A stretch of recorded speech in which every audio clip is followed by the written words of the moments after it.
풍뎅이의 패싸움 이런 거 본 적 있나요?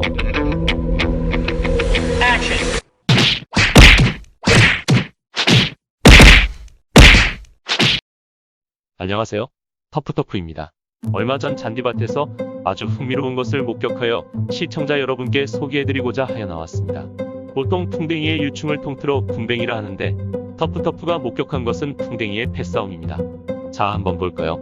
이 아이들은 등얼룩 풍뎅이라는데 보통 이렇게 모여서 싸우는 일은 거의 없죠. 그럼 왜 이렇게 모여 있는지에 대해 설명해 주실 터프양님을 모셔보도록 하겠습니다. 도대체 왜 모여 대굴대굴 구르며 싸우는 거죠? 방금 말씀하신 것처럼 등얼룩 풍뎅이는 보통 모이는 습성이 없습니다. 저도 이런 경우를 처음 보네요. 하지만 이 풍뎅이가 모일 수 있는 가능성으로 페로몬이라는 물질이 있습니다. 페로몬이란 같은 종내에서 다른 개체와 의사소통을 위해 분비하는 일종의 화학물질이며 이 중 암컷이 수컷을 유인하기 위해 분비하는 성페로몬이 대표적입니다. 골프장에 가보면 가끔씩 이런 것을 볼 수 있지요. 뭔지 궁금했을 것 같은데 이것이 페로몬 트랩이라 하는 것입니다.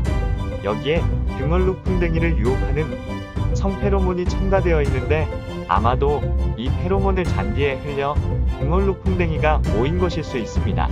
성페로몬 하나로 등얼룩 풍뎅이가 이런 일을 지나요. 신기하군요. 저는 뭔가 패싸움을 하는 것 같이 보였는데 말이죠. 그럼 잔디밭이나 골프장에 풍뎅이가 있으면 안 되나요? 단호하게 안 된다고 이야기할 수 있습니다. 왜냐면 풍뎅이의 유충인 궁뎅이가 잔디에 큰 피해를 발생시킵니다. 등얼룩 풍뎅이를 예로 설명하겠습니다. 등얼룩 풍뎅이 생활사를 보면 그림과 같이 성충은 5월 하순에서 7월 초순경에 번데기에서 깨어나게 됩니다. 그리곤 7월 하순 정도에 교미를 하고 땅속에 알을 낳죠. 알은 산란 후 10일에서 15일 후 부화하게 됩니다. 이후 부화된 궁뎅이는 잔디 뿌리를 갉아먹으며 성장합니다. 이때 잔디에 피해가 발생하죠. 그리고 삼령충이 될 때까지 생장하다가 겨울이 되면 땅속 깊숙한 곳에서 월동하여 이듬해 잔디가 다시 생육하면 지표 근처로 올라와 잔디를 가해하게 됩니다. 그리곤 번데기가 되죠. 결국 풍뎅이일 때는 잔디에 직접 피해를 주지 않지만 이 등얼룩 풍뎅이의 유충인 궁뎅이일 때 잔디의 뿌리를 갉아먹어 잔디를 누렇게 만들게 되죠. 지금까지 터프양님께서 페로몬에 의해 풍뎅이가 모일 수 있는 가능성을 예측해 주셨고 저도 일말의 궁금증이 해소되는 기분입니다. 그리고 풍뎅이의 생활사를 정리해 주셨습니다. 그리고 또 하나 궁금한 게 있는데 아까 모여 난리를 치던 등얼룩 풍뎅이 말고 잔디에 피해를 주는 다른 풍뎅이는 없나요? 먼저 풍뎅이에 대하여 알아보면 풍뎅이는 딱딱한 껍질이 있는 악정벌레목에 속하죠. 그리고 잔디를 손상시키는 풍뎅이 유충은 삼령충까지 있습니다. 그림과 같이 작은 것, 중간 사이즈, 그리고 큰 것이 있죠. 이 유충이 잔디의 뿌리를 갉아먹어 잔디에 피해를 줍니다. 잔디의 궁뎅이 피해 양상을 볼까요? 겉면에 발생한 피해입니다. 생각보다 심각하죠. 그리고 잔디에 뿌리가 없어 이렇게 쉽게 잔디가 들리죠. 안쪽에 궁뎅이가 있는 게 보이나요? 이제 질문에 답변 드리겠습니다. 우리나라의 잔디에 발견되는 풍뎅이의 종류는 표에서 보듯이 14종류입니다. 이 중 등얼룩 풍뎅이, 녹색콩 풍뎅이, 참콩 풍뎅이가 잔디에 가장 큰 피해를 주고 이 외에도 주황 긴다리 풍뎅이, 주둥무늬 차색 풍뎅이, 오리나무 풍뎅이 등입니다. 연다색 풍뎅이와 청동 풍뎅이는 가끔씩 피해를 입히죠. 이외 풍뎅이들은 잔디밭에서 발견은 되지만 거의 피해를 주지 않는 것들입니다. 그럼 잔디에 피해를 주는 풍뎅이의 모습을 한번 볼까요? 등얼룩 풍뎅이이며 방금 전 동영상에서 난리를 쳤던 풍뎅이죠. 다음 녹색콩 풍뎅이, 다음 참콩 풍뎅이입니다. 다음 주황 긴다리 풍뎅이, 주둥무늬 차색 풍뎅이, 오리나무 풍뎅이입니다. 감사합니다. 다음으로 풍뎅이와 궁뎅이의 방제 전략을 알아봐야 할 것 같은데 여기에 대해서는 터프심님께 자문을 구해보도록 하겠습니다. 터프심님께서는 벌써 3번째 출연하시는 건데 유튜브 재정 문제로 출연료를 드리지 못하는 점 정말 죄송하게 생각하고 있습니다. 하지만 앞으로도 계속 무상으로 출연해 주시기를 바라겠습니다. 그럼 질문하겠습니다. 앞에서 패싸움하는 듯이 보이는 풍뎅이를 잡아 족치면 방제가 되는 건가요? 풍뎅이를 직접 방제하는 방법은 아닙니다. 풍뎅이를 방지하기 위해서는 조금은 복잡한 작업을 해야 하죠. 앞서 터프양님께서 이야기하신 등얼룩 풍뎅이 생활사에 대해 좀 더 과학적으로 접근을 해야 합니다. 빗대어 말하자면 적을 알고 나를 알아야 싸움에서 승리한다는 이야기가 있죠. 하지만 이 경우에는 적만 알아도 방제에 승리할 수 있습니다. 먼저 풍뎅이의 발생 소장을 조사해야 합니다. 왜냐면 등얼룩 풍뎅이의 성충은 5월 하순에서 7월 초순경에 발생하지만 풍뎅이가 가장 많이 발생하는 최성기는 지역에 따라 다릅니다. 또한 기온에 따라 매년 발생 최성기가 차이가 나죠. 정확한 발생 예찰을 위하여 방금 전 보았던 페로몬 트랩으로 현장에서의 발생 최성기를 확인할 필요가 있죠. 페로몬 트랩은 풍뎅이를 방지하는 것이 아니라 풍뎅이 발생 정도를 예측하는 목적으로 설치하는 경우가 많습니다. 페로몬에 의해 유인된 풍뎅이의 개체 수를 조사하는 것이죠. 이제 유인된 풍뎅이를 한번 볼까요? 조금은 징그러울 수 있는데 어때요? 제법 많은 개체 수가 있지만 이 정도도 많은 수는 아닙니다. 정말 조금 전 현장에서 보았던 것은 그냥 놀이 수준이군요. 그럼 풍뎅이의 발생 소장은 왜 필요한지에 대한 궁금증이 생기는데 말씀해 주시면 감사하겠습니다. 풍뎅이의 발생 최성기를 안다는 것은 적을 아는 것입니다. 보통 풍뎅이의 발생이 가장 많을 때 암컷과 수컷의 교미가 많이 일어나고 이때 땅속에 가장 많은 알을 낳게 됩니다. 그리고 알은 산란 후 10일에서 12일 후가 되면 부화가 되죠. 따라서 굼벵이를 대상으로 약제 방제를 실시하려면 여름철 성충 발생 최성기 이후 20일에서 30일이 최적기가 되는 것입니다. 그리고 이후에도 토양 중 굼벵이의 밀도를 조사하여 밀도가 높으면 추가로 방제해야 합니다. 20일에서 30일 사이는 그림과 같이 알에서 굼벵이가 부화하여 일령충이나 일형충이 되는 시기로 굼벵이가 약한 시기죠.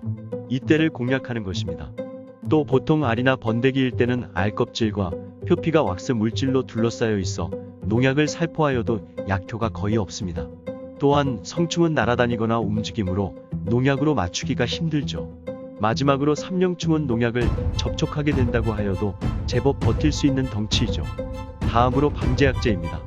국내에서 굼벵이 방제를 위한 방제약제로 에토프로포스, 클로르피리포스메틸, 다이아지논, 에토펜프록스, 비펜트린 등 22가지의 유효 성분이 있습니다.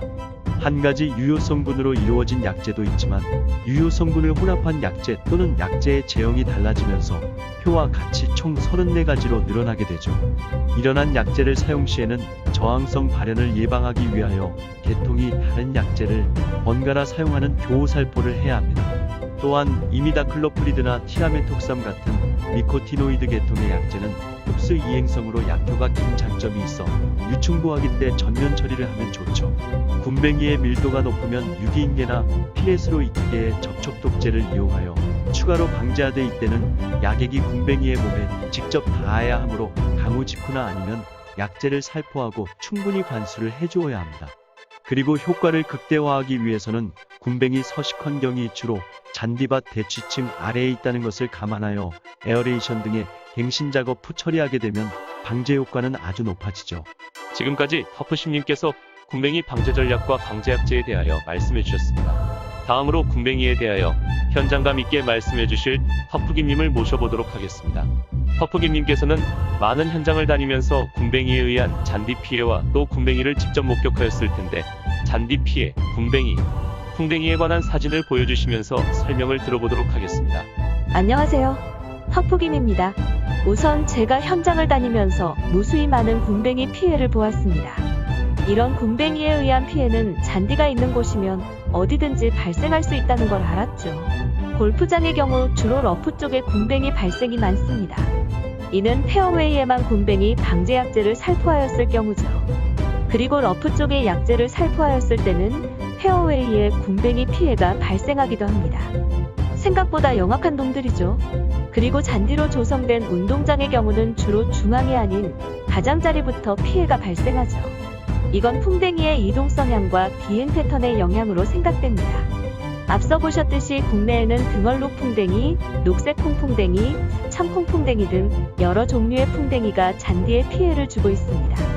하지만 이들의 유충인 굼벵이는 모두 생김새가 비슷하여 구분하기가 상당히 힘들죠. 근데 과연 구분할 방법이 없을까요? 정답은 있습니다. 굼벵이의 복부 잠호 배열을 관찰하는 것입니다. 그럼 이제 한번 관찰해 볼까요? 먼저 등얼로 풍뎅이입니다. 다음 녹색 콩풍뎅이입니다. 다음 참콩풍뎅이입니다. 다음 쪼동무늬 차색 풍뎅이입니다. 다음 초안긴다리 풍뎅이입니다. 풍뎅이의 유충인 곰뱅이 복부 털이 전부 다르게 생겼죠. 이것을 토대로 잔디에 발생한 곰뱅이 종류를 알 수 있는 거죠. 그럼 이제 잔디에 피해를 주는 곰뱅이의 실제 모습입니다. 곰뱅이를 찾아보세요. 여기 숨어 있군요. 다음은 3마리 곰뱅이를 찾아보세요. 여기에 있군요. 다음은 피해 지역에서 서식하는 곰뱅이를 모아봤어요. 그리고 손에 올려봤죠? 이렇게 많은 수의 곰뱅이가 잔디의 뿌리를 갉아먹고 살고 있으니 잔디가 성할 리가 없죠. 이제 좀 있으면 풍뎅이의 알이 부화하여 곰뱅이 유충이 발생할 시기가 도래했습니다. 곰뱅이 발생 시기를 놓치지 않고 방제하여 피해가 없도록 기도하겠습니다. 오늘도 터프심님, 터프양님, 터프김님을 모시고 풍뎅이와 곰뱅이에 대하여 심도 있는 이야기를 나누어 보았습니다. 물론 풍뎅이의 해싸움에 대한 저의 궁금증을 풀어주었고요. 다음 시간에는 또 다른 주제로 이야기해보기로 하고 다시 한번 감사드립니다. 이상 터프터프였습니다. 도움이 되셨다면 구독, 좋아요, 알람 설정 부탁드립니다.